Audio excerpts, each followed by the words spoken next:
கர்த்தருக்கு ஸ்தோத்திரம் உண்டாவதாக. பிப்ரவரி மாதம் 15ஆம் தேதி 2026ஆம் வருடமாகிய இந்த நாளிலே கர்த்தருக்கு ஸ்தோத்திரம். பிப்ரவரி மாதத்தில் வரக்கூடிய இந்த 3வது ஞாயிற்றுக்கிழமையில் திருச்சபை பிதாக்கள் இந்த நாளுக்கு வைத்திருக்கிற பெயர் என்னவென்றால் 50ஆம் நாள் என்கிற ஞாயிறு. இதுக்கு லத்தீன் பெயர் குயிங்குவாகெசிமா சண்டே. இந்த குயிங்குவாகெசிமா சண்டேயில் இந்த 50ஆம் நாள் என்கிற ஞாயிற்றுக்கிழமையில் வாசித்து தியானிக்கும்படியாக நமக்கு கொடுக்கப்பட்டிருக்கிற வேத பகுதி லூக்கா 9:51 முதல் 56 வரை நான் வாசிக்கிறேன், கவனியுங்கள். பழைய திருப்பதிலில் வாசித்த பிறகு திரு விவிலியம் பொது மொழிபெயர்ப்பின் அடிப்படையிலே பிரசங்கிப்போம். பின்பு அவர் எடுத்து கொள்ளப்படும் நாட்கள் சமீபித்த போது அவர் எருசலேமுக்கு போக தமது முகத்தை திருப்பி தமக்கு முன்னாக தூதர்களை அனுப்பினார்.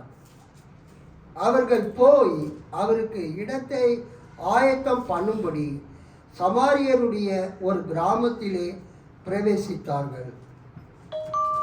அவர் எருசலேமுக்கு போக நோக்கமாயிருந்தபடியினால் அவ்வூரார் அவரை ஏற்றுக்கொள்ளவில்லை. அவருடைய சீஷராகிய யாக்கோபும் யோவானும் அதை கண்டபோது, ஆண்டவரே, எலியா செய்தது போல வானத்திலிருந்து அக்கினி இறங்கி, இறக்கின்னு வரணும், வானத்திலிருந்து அக்கினி இறக்கி இவர்களை அழிக்கும்படி நாங்கள் கட்டளையிட உமக்கு சித்தமாய் என்று கேட்டார்கள். அவர் திரும்பி பார்த்து, நீங்கள் இன்ன ஆவி உள்ளவர்கள் என்பதை அறியீர்கள் என்று அதட்டி, மனுஷகுமாரன் மனுஷருடைய ஜீவனை அழிக்கிறதற்கு அல்ல, ரட்சிக்கிறதற்கே வந்தார் என்றார். அதன் பின்பு அவர்கள் வேறொரு கிராமத்துக்கு போனார்கள். அல்லேலூயா. கண்களை மூடி நாம் ஜெபிப்போம். மகா கிருபையும் இரக்கமும் மிகுந்த பரம தந்தையே, இந்த வேலையிலே கர்த்தாவே எங்களோடு பேசு. நீர் அப்பத்தை எடுத்து ஸ்தோத்திரம் பண்ணி பிட்டு ஒரு சீஷர்களிடத்தில் கொடுத்து, இதை வாங்கி புசியுங்கள், இது உங்களுக்காக பிற்கப்படுகிற என்னுடைய சரீரமாய் இருக்கிறது என்று சொல்லி, ஆம் கர்த்தாவே, இப்பொழுது வாசிக்கப்பட்ட இந்த வேத வசனம் அது பரலோகத்திலிருந்து வந்த மன்னாவாய் இருக்கிறது, ஜீவ அப்பமாக இருக்கிறது. இந்த அப்பத்தை பிட்டு உமது விசுவாசிகளுக்கு, உமது பிள்ளைகளுக்கு நீர் தருவீராக. அவர்கள் புசித்து ஆண்டவரே பலனடைந்து உமக்கு சாட்சிகளாய் நிற்க கிருபைத்தார். வேதத்தின் அதிசயங்களை காணும்படியாய் எங்கள் கண்களை திறப்பீராக. இயேசுவின் நாமத்தில் பிதாவே, ஆமென். கர்த்தருக்கு ஸ்தோத்திரம் உண்டாவதாக. இந்த லூக்கா அப்போஸ்தலனாகிய பவுலுடன் அவர் ஊழியம் செய்தவர். இயேசு வாழ்ந்த அந்த பாலஸ்தீன தேசத்தை லூக்கா அதிகமாக பார்த்தது இல்லை. டைரெக்டாக அந்த இடத்த அவர் என்ன பண்ணதில்லை, பார்த்தது இல்லை. ஏதோ 1-2 இடத்த அவர் பார்த்துருக்கலாமே தவிர அந்த பாலஸ்தீன தேசத்தினுடைய அந்த புவியியல் அமைப்பை அதிகமாக அறியாதவர். இருந்தாலும் இயேசுவினுடைய வாழ்க்கையை குறித்து ஓரளவுக்கு அவர் எழுதியிருக்கிறார். கர்த்தருக்கு ஸ்தோத்திரம். இவர் ஒரு மருத்துவர், பிரியமான மருத்துவர் என்று அழைக்கப்படுகிறார். பிலவட் பிசிசியன் லூக் என்று அழைக்கப்படுகிறார். இவர் அந்தியோகியாவை சேர்ந்தவர். அல்லேலூயா. சிரியா நாட்டில் இருக்கக்கூடிய அந்தியோகியாவை சேர்ந்தவர். இவர் ஒரு மருத்துவம் படித்து மருத்துவ தொழில் செய்தவர். திருத்தூதர் அப்போஸ்தலனாகிய பவுலோடு அதிகமாக நற்செய்தி பணி ஆற்றியவர், சுவிசேஷ பணி ஆற்றியவர். புறஜாதி கிறிஸ்துவ சபைகளோடு மிகவும் நெருக்கமான தொடர்பு கொண்டிருந்தார். புதிய ஏற்பாட்டிலே 27 நூல்கள் இருக்கிறது. அந்த 27 நூல்களும் தேவ ஆவியானவர் எழுதினது. அதில் 25 நூல்கள் யூதர்களால் எழுதப்பட்டது. அல்லேலூயா. 2 நூல்கள் பரிசுத்த லூக்கா எழுதின நற்செய்தியும் அப்போஸ்தலர் நடபடிகளும் ரெண்டுமே இந்த லூக்கா என்கிற மருத்துவரால் எழுதப்பட்டது. இந்த லூக்கா பவுலுக்கு உடன் ஊழியக்காரராக இருந்தார். இவர் ஒரு புறஜாதியான், பிற இனத்தார். பிற இனத்து கிறிஸ்துவ சபைகளோடு மிக நெருங்கிய தொடர்பு கொண்டிருந்த இந்த லூக்காவுக்கு பிற இன கிறிஸ்தவர் தான், லூக்கா பிற இன கிறிஸ்தவர் தான், புறஜாதி கிறிஸ்தவர் தான் என்பது பெரும்பாலானோர் கருதுகிறார்கள். பிலமோன் 24வது வசனம், 2 தீமோத்தேயு 4:11, கொலோசையர் 4:11-14 இந்த லூக்காவை பற்றி வருகிறது. இந்த லூக்கா சுவிசேஷத்தை நீங்கள் வாசித்தீர்கள் என்றால் இதில் 24 அதிகாரங்கள் இருக்கிறது. இந்த 24 அதிகாரங்கள் இயேசுவினுடைய வாழ்க்கை, அவருடைய ஊழியம், போதனைகள் குறித்து அதிகமாக எழுதியிருக்கிறது. இந்த லூக்கா இந்த சுவிசேஷத்தை எதன் அடிப்படையில் எழுதினார் என்றால், பிஹெச் ஸ்ட்ரீட்டர் என்ற பிரிட்டிஷ் இறையியல் அறிஞர் ஒரு கோட்பாட்டை கொடுத்தார். அதுக்கு பேர் 4 மூல கோட்பாடு, 4 source hypothesis. British theologian pH ஸ்ட்ரீட்டர் அவர் என்ன சொன்னாருன்னா, லூக்கா தன் சுவிசேஷத்தை எழுதும்போது முதலாவது எழுதப்பட்ட மார்க்கு நற்செய்தி நூலை அவர் பின்பற்றினார். அல்லேலூயா. எப்போதுமே ஒருத்தவங்க புக்கு எழுதுகிறாங்கன்னா ஏற்கனவே வந்த புத்தகத்தை அவங்க படித்து அது எப்படி எழுதியிருக்கிறாங்கன்னு பார்த்து அதுக்கு ஏற்றவாறு தான் தங்கள் புத்தகத்தை எழுதுவாங்க. நான் இயேசுவின் 7 வார்த்தைகள் என்ற ஒரு புத்தகத்தை எழுதும்போது என்னை ரொம்ப டச் பண்ண புக்கு, குருக்குளில் எபிரேய மொழி பேராசிரியராக பணிபுரிந்த அடைக்கலதாஸ் மினாசோன் என்பவர் குருக்குளில் 1955 அந்த டைமில் எபிரேய மொழி பேராசிரியராக இருந்தவர். அவர் இயேசுவின் 7 வார்த்தைகள் என்கிற ஒரு சிறு புத்தகத்தை வெளியிட்டிருந்தார். பழைய காலத்தில் வரக்கூடிய கல்கண்டு, தமிழ்வாணன் வெளியிட்ட கல்கண்டு மாதிரி ஒரு சாதாரண பேப்பரில் அவர் அந்த இயேசுவின் 7 வார்த்தைகளை அச்சிட்டு வெளியிட்டிருந்தார். அது எனக்கு பேராயர் டாக்டர் ஞானபரணம் ஜான்சன் அவர் பயன்படுத்தின அந்த நூலை அவங்க தங்கச்சி டாக்டர் சாந்தி ஜூபிலி அம்மா பைபிள் காலேஜுக்கு கொடுத்தாங்க. பிஷப் மனைவி ஈவா மரியா சீபர்ட் ஜான்சன். என் வைஃப் அடிக்கடி சொல்லுவாள், என்ன அந்த பழைய குப்பைகள் எல்லாம் போய் நீ என்ன பண்ணுறீங்க, வாங்கிட்டு வரீங்க, வீடே உங்களால் குப்பையாக தான் இருக்குது. அந்த அருமை எனக்கு தான் தெரியும், அது உள்ளே என்ன முத்து இருக்குது.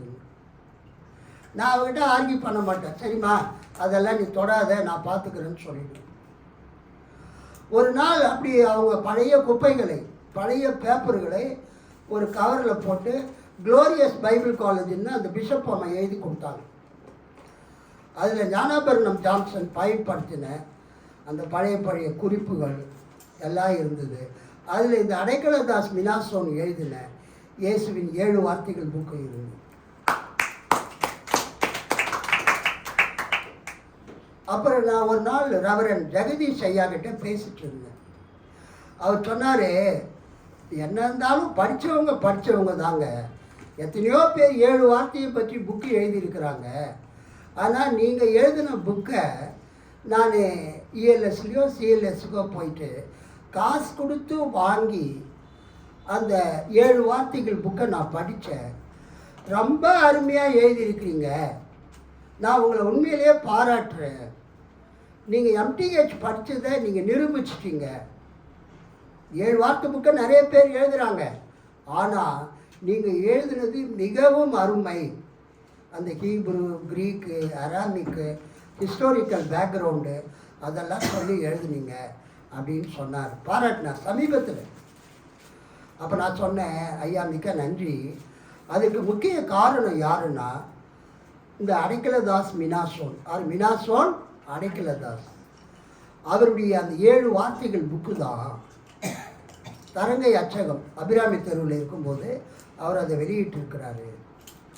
அதை நான் படிச்சுட்டு அதை ஒரு அவுட்லைனாக வச்சு தான் என் புக்கே நான் எழுதுனேன்னு சொன்னேன்.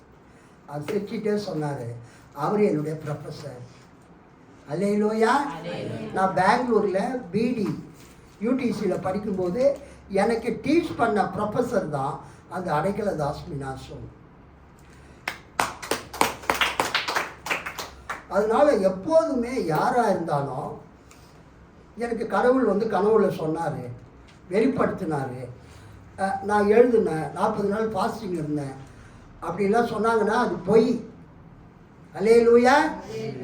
எந்த புஸ்தகத்தையும் ஒருத்தர் எழுதுறாருன்னா மற்ற புத்தகங்கள் உதவி இல்லாமல் புக்கு எழுதவே முடியாது.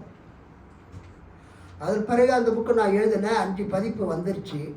இந்த முறை ஏற்கனவே வெளியிட்ட புக்கை நான் என்ன பண்ணலை, ரீப்ரிண்ட் பண்ணலை. போன வருஷம் விற்று கொஞ்சம் மீதி இருக்குது, அதை இந்த வருஷம் விற்கலான்னு இருக்கிறேன். ஸோ இன்றைக்கி காலை நேரத்தில் இதே தான் பிப்ளிக்கல் ரைட்டர்ஸும் பயன்படுத்தினாங்க. லூக்கா இயேசுவின் வாழ்க்கையை எழுதும்போது ஃபஸ்ட்டு அவர் பயன்படுத்தின புத்தகம் எது என்றால் மார்க்கு எழுதின நற்செய்தி. அல்லேலூயா. மார்க்கு சுவிசேஷத்தை தான் லூக்கா தன்னுடைய நற்செய்தி சுவிசேஷம் எழுதுவதற்கு ஆதாரமாக மாடலாக பயன்படுத்தினார். ப்ளஸ் இயேசுவினுடைய வார்த்தைகள், சேயிங்ஸ் ஆஃப் ஜீசஸ், இயேசுவின் வார்த்தைகள் என்கிற ஒரு புக்கு இருந்தது. அதுக்கு பேர் கியூன்னு பேர். பிக்யூ நம்ம சொல்கிறோம் இல்லையா, கியூன்னு பேர். அந்த கியூ என்றால் கொல்லே. கொல்லே என்ற ஜெர்மன் வார்த்தையிலிருந்து வந்தது. கொல்லே அப்படின்னா சோர்ஸ், ஆதாரம், மூலம். இந்த லூக்கா சுவிசேஷத்தை எழுதும்போது அவருக்கு முன்னால் வாழ்ந்தவங்க இயேசுவினுடைய போதனைகளை எல்லாம் ஒரு நூலாக தொகுத்து வெளியிட்டிருந்தாங்க. அதுக்கு பேர் தான் கியூ, கொல்லே, சோர்ஸ். அது இயேசுவினுடைய வார்த்தைகள் எல்லாம், பேச்சுக்கள் எல்லாம் ரெக்கார்ட் பண்ணப்பட்டிருந்தது. ஸோ லூக்கா சுவிசேஷத்தை எழுதும்போது எதை ரெஃபர் பண்ணார்? மார்க் சுவிசேஷத்தை ரெக்கார்ட் பண்ணார், ரெஃபர் பண்ணார். அப்புறம் கியூ மூலத்தை ரெஃபர் பண்ணார். அதன் பிறகு மார்க்கு எதை ரெஃபர் பண்ணாருன்னா அவருக்கே ஒரு தனி மூலம் இருந்தது. மார்க்குக்கே ஒரு ஸ்பெஷல் சோர்ஸ், மார்க்குக்கே ஒரு தனி மூலம் இருந்தது. அதுக்கு வந்து லூக்காவுக்கே ஒரு தனி மூலம் இருந்தது. அதுக்கு லூகான் சோர்ஸ்னு பேர். லூகான் ஸ்பெஷல் சோர்ஸ், லூகாவினுடைய தனி மூலம், லூகாவினுடைய தனி மூலம். அந்த லூகாவினுடைய தனி மூலம் இருந்தது. அதையும் வந்து லூக்கா யூஸ் பண்ணார். அப்போ லூக்கா சுவிசேஷத்தை எழுதும்போது எதை ரெஃபர் பண்ணுறாரு? மார்க்கு சுவிசேஷத்தை ரெஃபர் பண்ணுறாரு. இயேசுவினுடைய வார்த்தைகள், உரைகள், பேச்சுக்களை கியூ, சேயிங்ஸ் ஆஃப் ஜீசஸை ரெஃபர் பண்ணுறாரு. ப்ளஸ் அவருக்கு மட்டுமே தெரிந்த சில ஸ்பெஷல் சோர்ஸை அவர் ரெஃபர் பண்ணார். ஆக இந்த லூக்கா எழுதுவதற்கு இந்த 3 சோர்ஸஸ், ரெஃபரன்ஸுங்க பயன்படுத்தப்பட்டது. இதே மாதிரி மத்தேயு எழுதும்போதும் அவர் என்ன பண்ணாருன்னா மார்க்கு ரெஃபர் பண்ணார், கியூவை ரெஃபர் பண்ணார், மத்தேயுக்கு மட்டுமே தெரிந்த தனி மூலத்தை ரெஃபர் பண்ணார். அது ஒரு 3 சோர்ஸ். ஆக நீங்கள் ஓவராலாக நற்செய்தி நூல்கள் எப்படி எழுதப்பட்டதுன்னு பார்த்தீங்கன்னா மத்தேயு, லூக்கா எப்படி எழுதப்பட்டதுன்னா மார்க்கு, கியூ, மத்தேயு தனி சோர்ஸு, லூக்கா தனி சோர்ஸ், மொத்தம் 4 சோர்ஸ் இருக்குது. ஆக இந்த 4த்துக்கும் பிஹெச் ஸ்ரீட்டர் என்ன பேர் வைக்கிறாருன்னா 4 மூல கோட்பாடு, 4 சோர்ஸ் ஹைபாத்தசிஸ். கைத்தட்டி ஆண்டவர் மகிமைப்படுத்தலாமா? இங்கே நம்ம என்ன பார்க்குறோன்னா, லூக்கா நற்செய்தியினுடைய அமைப்பை நீங்கள் பார்த்தீங்கன்னா 1ஆம் அதிகாரத்திலிருந்து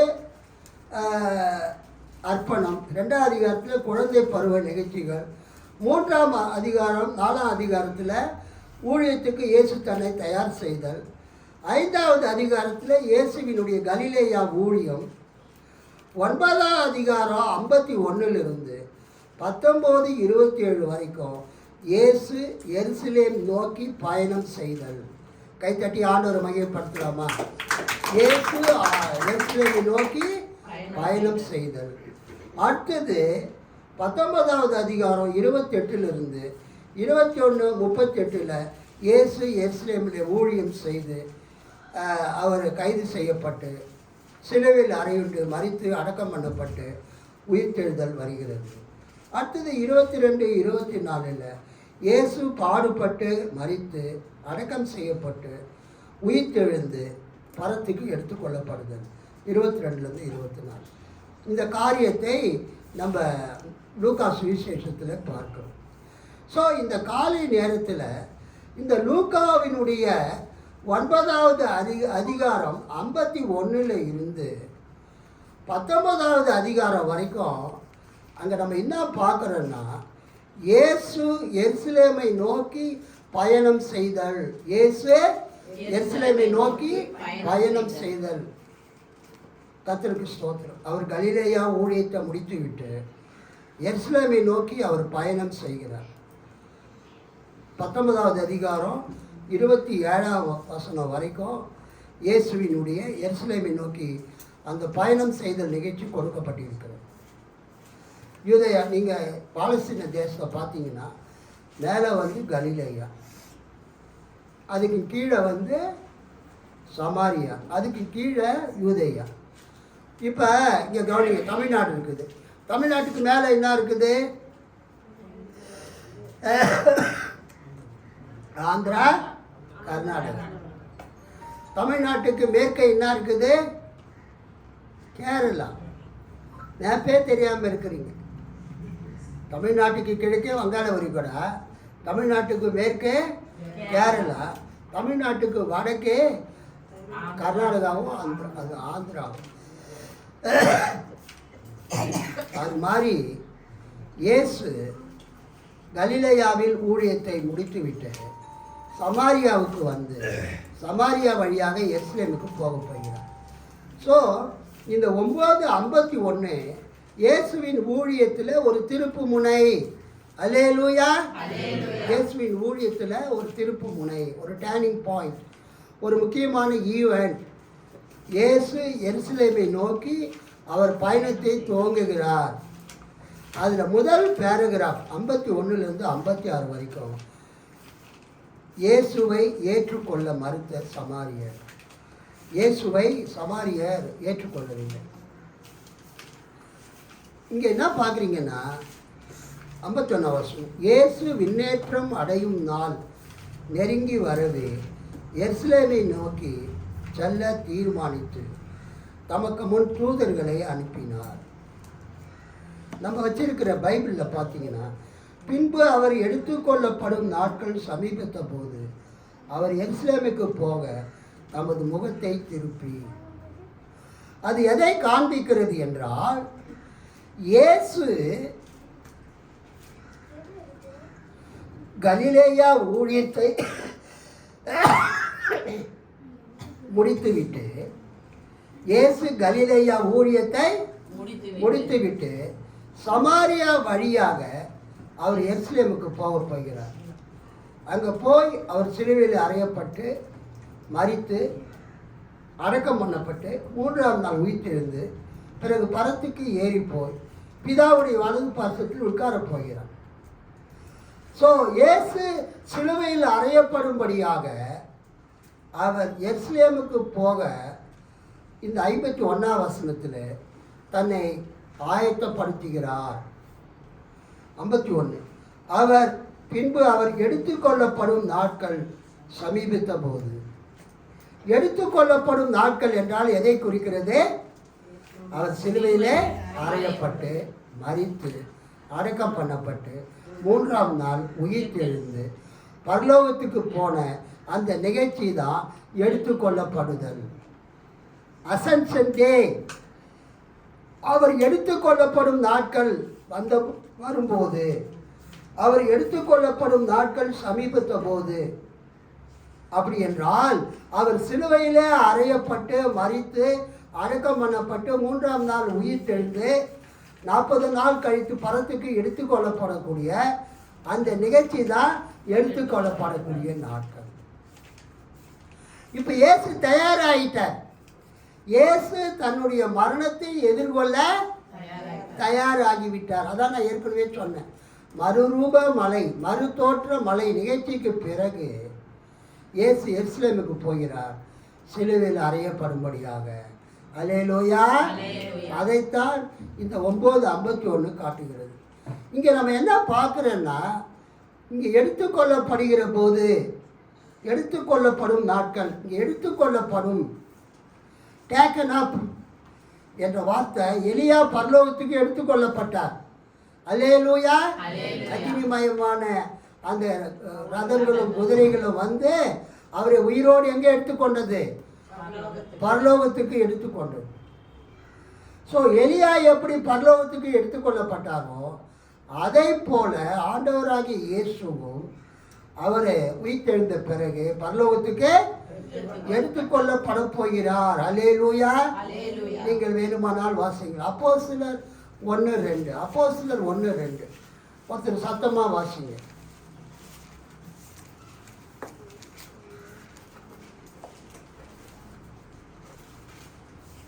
அவர் எடுத்துக்கொள்ளப்பட்ட நாள் வரைக்கும் செய்யவும் உபதேசிக்கவும் தொடங்கின எல்லாவற்றையும் குறித்து முதலாம் பிரபந்தத்தை உண்டு பண்ணினேன். போதும். அவர் எடுத்துக்கொள்ளப்பட்ட நாள் வரை. எடுத்துக்கொள்ளப்பட்ட நாள் என்றால் சிலுவையில் அறையப்பட்ட பிறகு மரித்து அடக்கம் பண்ணப்பட்டு உயிர்த்தெழுந்து 40 நாள் தன்னுடைய சீடர்களுக்கும் எல்லாருக்கும் காண்பித்த பிறகு ஒரு வியாழக்கிழமை கிறிஸ்து பரமேறின நாளில், டே ஆஃப் அசென்ஷன், கிறிஸ்து பரலோகத்துக்கு எடுத்துக்கொள்ளப்பட்டு பிதாவின் வலது பாசத்தில் உட்கார்ந்தார். அல்லேலூயா. ஸோ இந்த உலகத்தின் ரட்சிப்பின் காரியத்தை முடித்தார். அதைத்தான் இந்த லூக்கா 9:11 லூக்கா குறிப்பிடுகிறார். அவர் எடுத்துக்கொள்ளப்படும் நாட்கள் சமீபித்த போது, இந்த எடுத்துக்கொள்ளப்படும் நாள் என்பது எதுக்கு அடையாளமாக இருக்கிறது? லூக்கா பரலோகத்துக்கு எடுத்துக்கொள்ளப்பட்டது போல, எலியா பரலோகத்துக்கு எடுத்துக்கொள்ளப்பட்டது போல கிறிஸ்து உயிர்த்தெழுந்த பிறகு பரலோகத்துக்கு எடுத்துக்கொள்ளப்படுவார். சரி, அப்போ அவர் என்ன பண்ணுறாருன்னா, எருசலேமுக்கு எப்படி போகிறாருன்னா, கலிலேயாவிலேருந்து சமாரியா வழியாக போகிறார். சமாரியா வழியாக போகும்போது என்ன நடக்குதுன்னா, சமாரியர்கள் இயேசுவை ஏற்றுக்கொள்ளவில்லை. அதுதான் திருவிவிலியம் பொது மொழிபெயர்ப்பில் தலைப்பாக கொடுத்திருக்கிறாங்க. சப் டைட்டில், துணை தலைப்பு, இயேசுவை ஏற்றுக்கொள்ள மறுத்த சமாரியர். கலிலேயாவிலிருந்து எருசலேமுக்கு சமாரியா வழியாக இயேசு செல்ல நினைத்த போது, அவர்கள் கிராமங்களில் ஒன்றில் தங்க நினைத்த போது சமாரியர்கள் என்ன செய்கிறாங்க? இயேசுவை தங்கள் ஊரில் தங்குவதற்கு அனுமதிக்கவில்லை. இயேசுவை ஏற்றுக்கொள்ள மறுத்த சமாரியர். இயேசுவின் வாழ்க்கையை நீங்கள் பார்த்தீங்கன்னா, இந்த சம்பவம் ரொம்ப அழகாக இருக்கும். கீழே 57ஆம் வசனத்துக்கு கீழே பார்த்தீங்கன்னா, அவர்கள் நடந்த போது ஒருவர் அவரை நோக்கி, நீர் எங்கே சென்றாலும் நான் உம்மை பின்பற்றுவேன் என்றார். இயேசு அவரிடம், நரிகளுக்கு பதுங்கு குழிகளும் வானத்து பறவைகளுக்கு கூடுகளும் உண்டு, மானிட மகனுக்கோ மனுஷகுமாரனுக்கோ தலை சாய்க்க கூட இடமில்லை. அந்த சமாரியர்கள் இயேசு தங்கறதுக்கு என்ன கொடுக்கல? அவர் ஆட்களை அனுப்புறாரு. He sent angelos. He sent messengers. He sent some of his disciples. தூதர்களை அனுப்பினார். நீங்கள் போய் அந்த சமாரியாவில் நான் போய் தங்கிறதுக்கு இடம் ஏற்பாடு செய்யுங்க. தமக்கு முன் தூதர்களை அனுப்பினார். He sent angelos. He sent messengers to prepare a place for him to stay on the way to Jerusalem. அவருக்கு இடம் ஏற்பாடு செய்வதற்காக அவர்கள் சமாரியருடைய ஒரு ஊருக்கு போய் சேர்ந்தார்கள். அவர் எருசலேம் நோக்கி செல்லும் நோக்கமாய் இருந்ததால் அவர்கள் அவரை ஏற்றுக்கொள்ளவில்லை. அவங்க போய் கேட்குறாங்க, எங்கள் ஆண்டவர் எருசலேமுக்கு போகிறாரு, போகிற வழியில் அவர் தங்கி இளைப்பாறுவதற்கு, ஒரு ரெஸ்ட் எடுப்பதற்கு உங்கள் வீடுகளில் ஏதாவது வாடகைக்கு கொடுங்க, அவர் தங்கி போக விரும்புகிறார்கள். ஆனால் சமாரியர்கள் என்ன பண்ணலை? ஏற்றுக்கொள்ளவில்லை. சமாரியர்கள் ஏற்றுக்கொள்ளவில்லை. அது இயேசுக்கு ரொம்ப மன வருத்தம். அந்த சமாரியர்கள் ஏற்றுக்கொள்ளவில்லைன்னு சொன்ன உடனேயே இயேசுவின் சீடர்கள் யாக்கோபுக்கும் யோவானுக்கும் இடி முழக்கத்தின் மக்கள் பயங்கர கோபம் வந்துச்சு அந்த ஜனங்க மேலே. அவங்க சொல்கிறாங்க இயேசுக்கிட்ட, ஆண்டவரே, எலியா வானத்திலிருந்து அக்கினியை அனுப்பி மக்களை அழித்தது போல உம்மை ஏற்றுக்கொள்ளாத இந்த சமாரியர்களை நாங்கள் வானத்திலிருந்து அக்கினியை இறக்கி அழிக்கட்டுமா அப்படின்னு கேட்குறாங்க. 2 ராஜாக்கள் 18:38 1 ராஜாக்கள் 18:38 ஒருத்தர் படிங்க.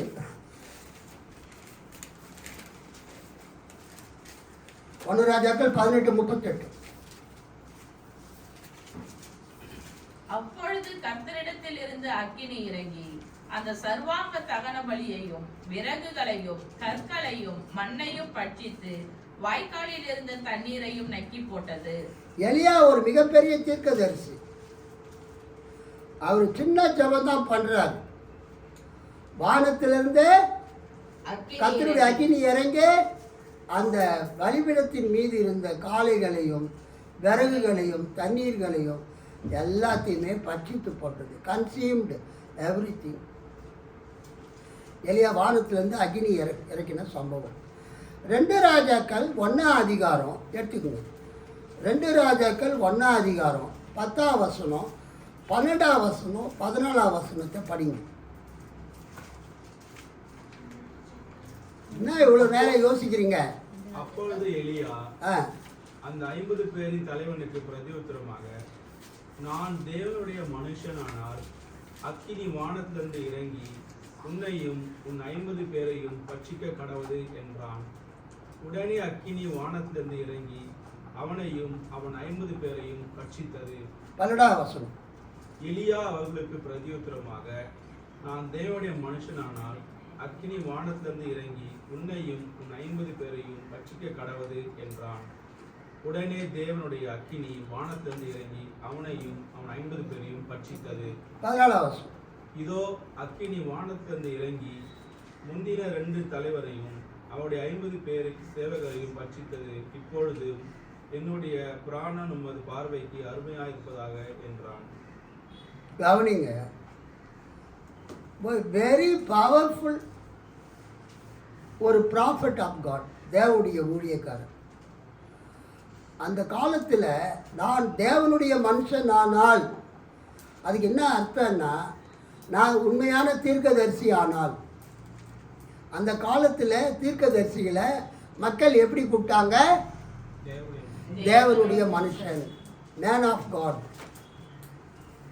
அவங்க தீர்க்கதரிசின்னு கூப்பிடல, எப்படி கூப்பிட்டாங்க? தேவனுடைய மனுஷனே. இஷ் எலோஹிம். இஷ் அப்படின்னா மனுஷன், எலோஹிம்னா காட். தேவனுடைய மனுஷன் அவர் யாருன்னா அவர் தான் ப்ராஃபட். பழைய ஏற்பாட்டில் தீர்க்கதரிசிகளுக்கு பல பேர்கள் இருக்குது. அதில் ஒரு பேர் என்னன்னா தேவனுடைய மனுஷன். எலியா சொல்கிறாரு, நான் தீர்க்கதரிசியே ஆனால் நான் கர்த்தருடைய வாய், மவுத் பீஸ் ஆஃப் காட், நான் தேவனுடைய தீர்க்கதரிசி என்றால், if I am the prophet of God, let fire fall on you. அக்னி உங்கள் மேல் விழட்டும், நெருப்பு உங்கள் மேல் விழட்டும், உங்களை பட்சித்து போட கடவுள் அப்படின்னு சொன்னார். சொன்ன மாத்திரத்திலேயே பரலோகத்திலிருந்து அக்னி இறங்கி அவங்கள பட்சித்து போட்டது. ஸோ 1 ராஜாக்கள் 18:38 எலியாவின் ஜெபத்தை கேட்டு அக்னி இறங்கினது. 2 ராஜாக்கள் 1:10, 12, 14 நம்ம படிக்கும்போது 2:10, 12 அக்னி இறங்கி பட்சித்தது. அங்கே என்னன்னா, எலியாவை சுற்றிலும் எதிரிகள் இருக்கிறார்கள். எலியாவை சுற்றிலும் எதிரிகள் இருக்கிறாங்க. எலியாவை அழிக்க நினைக்கிறாங்க. அந்த சுச்சுவேஷனில் தன்னுடைய தேவனை மகிமைப்படுத்துவதற்காக தன் எதிரிகளை எலியா வானத்திலிருந்து அக்னியை இறக்கி பட்சித்து போடுகிறார். அந்த இன்சிடென்ட்டு தான் இயேசுவின் சீடர்கள் சொல்லுகிறார்கள். என்ன சொல்லுகிறார்கள்? 54 அவருடைய சீசராகிய யாக்கோபும் யோவானும் அதை கண்டபோது, ஆண்டவரே, எலியா செய்தது போல வானத்திலிருந்து அக்னி இறங்கி இவர்களை, ஆக்சுவலாக இறக்கின்னு தான் வரணும், இறக்கி இவர்களை அழிக்கும்படி நாங்கள் கட்டளையிட உமக்கு சித்தமா விருப்பமா என்று கேட்டார். உடனே இயேசு என்ன சொல்றாரு? அவர் திரும்பி பார்த்து, நீங்கள் இன்ன ஆவி உள்ளவர்கள் என்பதை அறியீர்கள் என்று அதட்டி, மனுஷகுமாரன் மனுஷருடைய ஜீவனை அழிக்கிறதற்கு அல்ல, ரட்சிக்கிறதற்கே வந்தார் என்றார். அதன் பின்பு அவர்கள் வேறொரு கிராமத்துக்கு போனார்கள். பழைய ஏற்பாட்டு கடவுள் எப்படிப்பட்டவர் என்பதை நான் அதுக்கு தான் அடிக்கடி சொல்லுவேன். ஒரு கிறிஸ்டியன் பாஸ்டர் குறைஞ்சது ஒரு டிகிரி படிக்கணும். என் பிரசங்கத்தில் நீங்கள் அடிக்கடி கவனிக்கிற வார்த்தை என்ன வார்த்தை? ஒரு ஊழியக்காரர் குறைஞ்சது BA history, BA economics, BA Tamil, ஏதாவது ஒரு டிகிரி படிக்கணும். கரஸ்பாண்டன்ஸில் இல்லை, ரெகுலர் காலேஜில் போய் படிக்கணும். ஏன்னு சொன்னால், கரஸில் படித்தா நமக்கு டிகிரி போட்டுக்கலாம் பக்கத்தில். ஆனால் நீங்கள் நேராக போய் படிக்கும்போது தான் நிறைய விஷயத்த உங்களுக்கு அவங்க டீச் பண்ணுவாங்க காலேஜில். நான் காலேஜ் படிக்கும்போது பியூசின்னு தெரியல, பிஎஸ்சி ஃபஸ்ட் இயர்னு தெரியல, லார்ட் ஜெகநாத், அது பேர் என்னதுங்க? லார்ட் ஜெகநாத். எங்கே இருக்கிறார் ஜெகநாத்? ஒரிசாவில் பூரியில். எங்கேமா இருக்கார்? கீர்த்தனா, அது ஒரு கோயில் பேர். ஒரிசாவில் அந்த பூரி என்கிற ஊரில் ஒரு இந்து கோயில் இருக்குது. அங்கே இருக்கக்கூடிய கடவுள் பேர் ஜெகநாதர். அதனால தான் நம்ம இந்து ஃப்ரெண்ட்ஸ்லாம் ஜெகநாதன் பேர் வைக்கிறாங்க. வடக்கு ஜெகநாதன் நகர் வில்லிவாக்கத்தில் இருக்குது. ஒரு இங்கிலீஷ்காரர், அவர் அமெரிக்கன் நினைக்கிறேன், அவர் இந்த பூரிக்கு போய் டூரிஸ்டாக பூரி என்ற ஊருக்கு போயிட்டு அந்த கோயிலை பார்க்குறாரு. லார்ட் ஜெகநாத் இருக்கக்கூடிய அந்த பூரியில் போயிட்டு அந்த கோயிலை பார்க்குறாரு. அந்த கோயிலில் இருக்கக்கூடிய சிலைகளை எல்லாம் பார்க்குறாரு. அந்த ஜெகநாதரை பற்றி அந்த பூரியில் இருக்கிற மக்கள்கிட்டலாம் அவர் பேட்டி காண்றாரு. அவங்க சொல்கிறாங்க, ஐயோ, ஜெகநாதர் நல்ல கடவுள், இரக்கமுள்ள கடவுள், இங்கே வந்து வேண்டுதல் செய்தால் எல்லா நன்மைகளையும் அவர் செய்கிறாருன்னு அந்த இங்கிலீஷ்காரர், அந்த அமெரிக்கன் ரைட்டருக்கு அந்த பூரியில் இருக்கிற மக்கள் சொல்கிறாங்க. அப்போ அவர் என்ன எழுதுகிறாருன்னா, அவர் எழுதின புக்கு பாரதிதாசன் யூனிவர்சிட்டியில் டெக்ஸ்ட் புக்காக வச்சுருந்தாங்க பிஎஸ்சியில். ஒருவேளை அது பியூசியில் இருந்தால் மெட்ராஸ் யூனிவர்சிட்டியில் 1978, 79. அவர் என்ன சொல்கிறாருன்னா, the Christian God in the Old Testament is a very, very cruel God.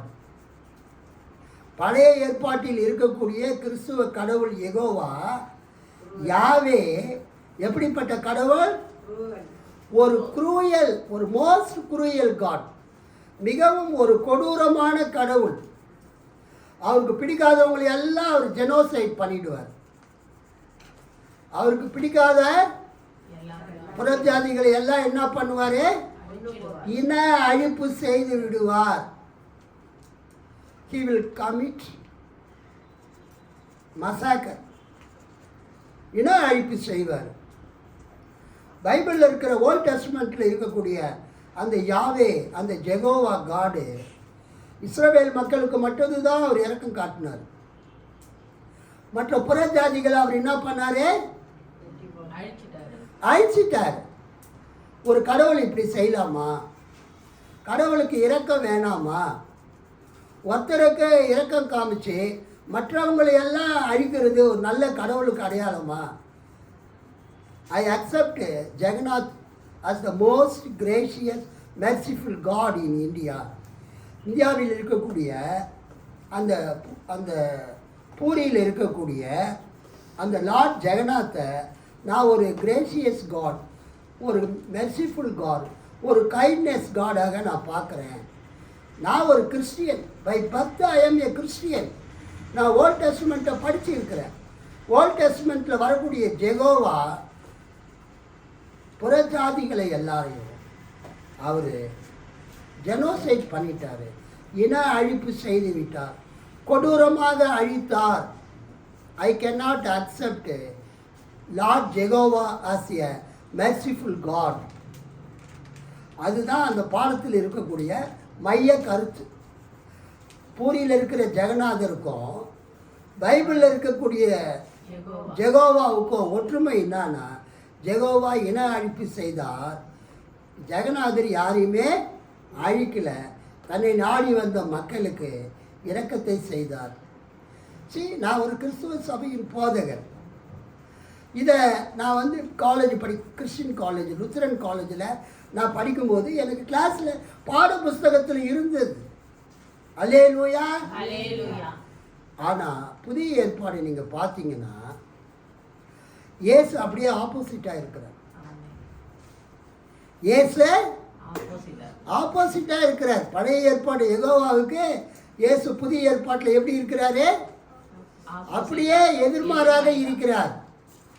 இயேசுவின் சீடர்கள் யாக்கோபும் யோவானும் இடிமுழக்கத்தின் மக்கள் என்ன கேட்குறாங்க? இயேசுவே, உம்மை ஏற்றுக்கொள்ளாத இந்த சமாரியர்களை எலியா வானத்திலிருந்து அக்கினியை இறக்கி அழித்தது போல இந்த சமாரியருடைய கிராமங்கள் மீது எலியா அக்கினியை இறக்கினது மாதிரி நாங்கள் அக்கினியை இறக்கி இவங்களை அழித்து போடட்டுமான்னு கேட்குறாங்க. இயேசு என்ன சொன்னாரு?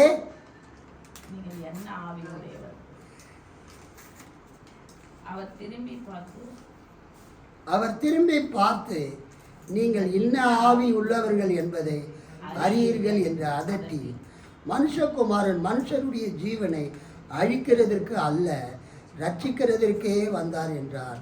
கைத்தட்டி ஆண்டவர் மகிமைப்படுத்துகிறார். யூதர்களுடைய கடவுள் பழைய ஏற்பாட்டு யெகோவா. ஆக்சுவலாக அவர் பிதா தான். ஆனால் புதிய ஏற்பாட்டில் தேவன் எப்படி இருக்கிறார்? பிதாவாக இருக்கிறார், குமாரனாக இருக்கிறார், பரிசுத்த ஆவியாக இருக்கிறார். மூவொரு கடவுள், ட்ரையூன் காட். நம்முடைய கிறிஸ்துவ கடவுள் மற்றவர்களை அழிக்கக்கூடிய கடவுள் அல்ல. சோஃபியா மட்டும்தான் ஆமேன் என்றாங்க. அல்லேலூயா சொல்லுங்க. நம்முடைய கிறிஸ்துவ கடவுள், நாம் ஆராதிக்கிற மூவொரு கடவுள், நாம் ஆராதிக்கிற திருத்துவ கடவுள் மற்றவர்களை அழிக்கக்கூடிய கடவுள் அல்ல. தன்னை ஏற்றுக்கொள்ளாதவர்களை, தனக்கு முக்கியத்துவம் கொடுக்காதவர்களை, தன்னை வணங்காதவர்களை, தனக்கு முதலிடம் கொடுக்காதவர்களை கிறிஸ்துவ கடவுள் அழிக்கிறவர் அல்ல. அவங்க ரட்சிக்கப்படுவதற்காக, அவங்க காப்பாற்றப்படுவதற்காக விரும்புகிற கடவுள். அல்லேலூயா. எவ்வளோ வித்தியாசம் பார்த்தீங்களா? பழைய ஏற்பாட்டு யெகோவாவுக்கும் புதிய ஏற்பாட்டு இயேசு கிறிஸ்துவுக்கும் எவ்வளோ வித்தியாசம். இயேசு கிறிஸ்து அன்பு மிகுந்தவர், கிருபை மிகுந்தவர். அவர் யாரையும் அழிக்க விரும்பவில்லை. அவர் சொல்றதை பாருங்க, மனுஷகுமாரன் மனுஷருடைய ஜீவனை அழிக்கிறதுக்கு அல்ல, ரட்சிக்கிறதற்கே வந்தார். அல்லேலூயா. இன்னைக்கு ஏன் கிறிஸ்துவ சபைகள் இஸ்ரேல் நாடு காசாவில் இருக்கக்கூடிய பாலஸ்தீனியர்களை அழித்த போது கிறிஸ்துவ சபைகள் இஸ்ரேலுக்கு சப்போர்ட் பண்ணவில்லை? யாருக்கு சப்போர்ட் பண்ணது? காசாவில் இருந்த பாலஸ்தீனியர்களுக்கு சப்போர்ட் பண்ணது. இஸ்ரேல் என்ன செய்தது? குண்டு வீசி அந்த காசாவில் இருக்கக்கூடிய மக்களை, அந்த மேற்கு கரையில் இருந்த மக்களை இஸ்ரேல் குண்டு வீச்சு, பீரங்கிகளை ஏவி, ஏவுகணைகளை ஏவி, பல பெரிய பெரிய கட்டடங்களை தகர்த்து லட்சக்கணக்கான மக்களை கொன்று குவித்தது. ஆயிரக்கணக்கான சிறு பிள்ளைகளை அழித்து போட்டது. இஸ்ரேலை சப்போர்ட் பண்ணக்கூடிய கிறிஸ்தவங்க ரொம்ப சந்தோஷப்பட்டாங்க. கர்த்தர் இஸ்ரேல் பக்கம் இருக்கிறாருன்னு. பைபிளே தெரியாதவங்க இந்த இஸ்ரேலுக்கும் காசாவில் நடந்த போருக்கும் இடையில இஸ்ரேலை சப்போர்ட் பண்ணவங்க பைபிள் தெரியாதவங்க. அவங்க எல்லாம் பழைய ஏற்பாடு யெகோவாவை பார்த்துட்டு இருக்கிறாங்க. கர்த்தர் அமலேக்கியனை அழித்தார். இந்த ஹமாஸ் தீவிரவாதிகள்லாம் அமலேக்கியர்கள், அவங்கள கர்த்தர் அழிச்சிட்டு இருக்கிறாரு. நாம் யாரை பின்பற்றோம்? இயேசுவை பின்பற்றோம். வாயை திறந்து சொல்லுங்க, நாம் யாரை பின்பற்றுகிறோம்? இயேசு. மற்றவங்க அழிஞ்சு போகிறத அவர் விரும்ப மாட்டார். அந்த அமெரிக்கன் அழகா எழுதினார். லார்ட் ஜெகநாத், பூரியில் இருக்கிற லார்ட் ஜெகநாதரை பற்றி எழுதும்போது, lord Jagannath is a gracious god, merciful god, a kindness god, whereas the Yahweh of the Old Testament is a very cruel God. He committed genocide in the Gentiles. இன்னைக்கு இயேசு என்ன சொல்றாருன்னா, நம்ம ஆண்டவர் யாருமே அழிந்து போகிறத விரும்பாதவர். அல்லேலூயா. கர்த்தருக்கு ஸ்தோத்திரம். ஒரே ஒரு பாயிண்ட் சொல்லிடுறேன். இந்த சமாரியர்கள் ஏன் இயேசுவை அவங்க ஏற்றுக்கொள்ளவில்லை என்றால், சாலமோனுடைய மகன் ரெகோபெயாமுக்கு பிறகு யெரொபெயாம் காலத்தில் அந்த 12 கோத்திரம் ரெண்டாக பிரிஞ்சது. 10 கோத்திரம் தனியாக, 2 கோத்திரம் தனியாக வந்தது. அந்த 10 கோத்திரம் சமாரியா என்றும் எப்ராஹிம் என்றும் அழைக்கப்பட்டது. அந்த எப்ராஹிம் அந்த கோத்திரத்தைச் சேர்ந்த சமாரியாவில் மத்தியதரை கடலிலிருந்து 19 மைல் தொலைவில் சமாரியா இருக்கிறது, ஒரு மலை மேலே. எருசலேமிலிருந்து 42 மைலுக்கு மேலே சமாரியா இருக்கிறது. அந்த சமாரியாவில் என்ன நடந்ததுன்னா,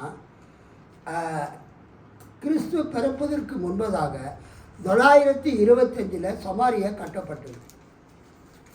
ஏறத்தாழ ஒரு 200 ஆண்டுகள் கழித்து அசிரிய பேரரசர் அல்லது அசிரிய ராஜா சல்மனேசர் சமாரியாவுக்கு வந்து சமாரியாவை அழிச்சார். அப்போ நிறைய சமாரியர்கள் அசிரியாவுக்கு கொண்டு போகப்பட்டாங்க. அசிரியாவில் இருந்து நிறைய அசிரியர்கள் சமாரியாவுக்கு வந்து சமாரிய பெண்களை கல்யாணம் செய்து மிக்சட் ரேஸ் உருவாச்சு. சமாரிய பெண்களுக்கும் அசிரிய ஆண்களுக்கும் பிறந்த பிள்ளைகள் தான் சமாரியர்கள். அந்த சமாரியர்கள் வந்து யூதர்களால் மதிக்கப்படவில்லை. கர்த்தருக்கு ஸ்தோத்திரம்.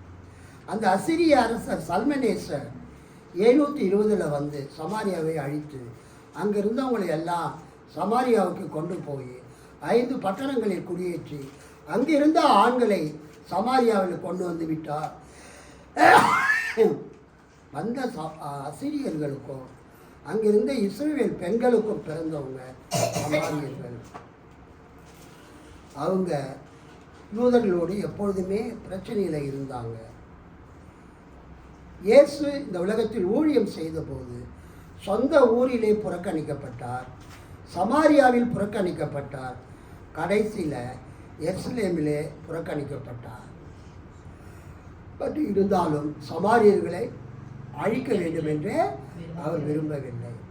இயேசு சிலுவையில் அறையப்பட்டு மரித்து அடக்கம் பண்ணப்பட்டு உயிர்த்தெழுந்த பிறகு அப்போஸ்தலர் நடபடிகள் புஸ்தகத்தில் சுவிசேஷம் அறிவிக்கப்பட்ட பொழுது அப்போஸ்தலர் 7வது அதிகாரத்தில் அநேக சமாரியர்கள் என்ன பண்ணாங்க?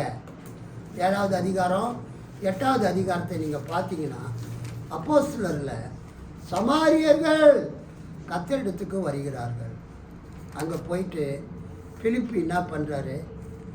சுவிசேஷத்தை அறிவிக்கிறார். 8வது அதிகாரத்தில் சவுல் திருச்சபையை துன்புறுத்துதல், யூதேயா சமாரியாவில் சான்று பகருதல், சமாரியாவில் நற்செய்தி பரவுதல். சமாரியாவிலே சுவிசேஷம் அறிவிக்கப்பட்டது. அநேக சமாரியர்கள் இயேசுவை ஏற்றுக்கொண்டார்கள்.